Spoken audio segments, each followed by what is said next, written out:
formada a maioria de votos no STF a favor de considerar inconstitucional o chamado orçamento secreto. Com o voto do ministro Ricardo Lewandowski, o placar ficou em 6-4 para a derrubada. Abre aspas.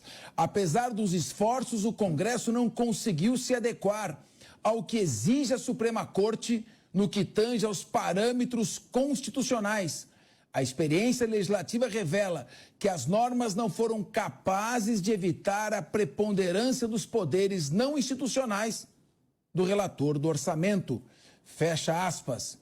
Os ministros Rosa Weber, Edson Fachin, Luiz Roberto Barroso, Luiz Fux, Carmen Lúcia também votaram contra o orçamento secreto. Já ministro André Mendonça, Nunes Marques, Alexandre de Moraes e Dias Toffoli acreditam que a ferramenta deve continuar válida.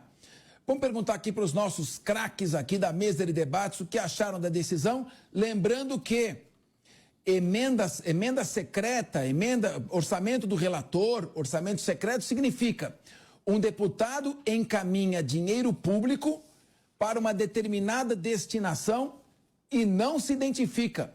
Ninguém sabe quem é o deputado que está enviando aquele valor para um determinado local, o que dificulta o controle.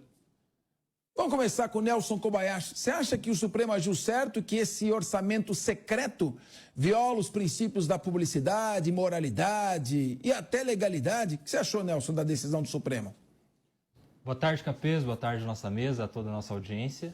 E sim, eu achei correta a decisão. Aliás, era o que se esperava da Suprema Corte. A gente sabe que tudo que é público exige que haja publicidade. Aliás, é um preceito fundamental constante na Constituição Federal, no artigo 37, que exige, entre outros princípios, o da publicidade. E a publicidade não é só no texto final do orçamento, não é na lei como ela é publicada. A publicidade é um princípio que deve ser observado no trâmite legislativo, inclusive, no processo legislativo. A gente sabe que quando um deputado oferece um projeto de lei, ele tem que assinar quais são os motivos que o levaram a propor um projeto de lei, ele tem que colocar o nome dele. Quando há uma discussão no plenário, os deputados que discordam, que propõem alterações, emendas, também dão o seu nome, justificam. E no orçamento secreto, como é chamado, isso não acontecia. Ali o relator do orçamento conversava nos bastidores com os líderes dos partidos e, de forma secreta, ele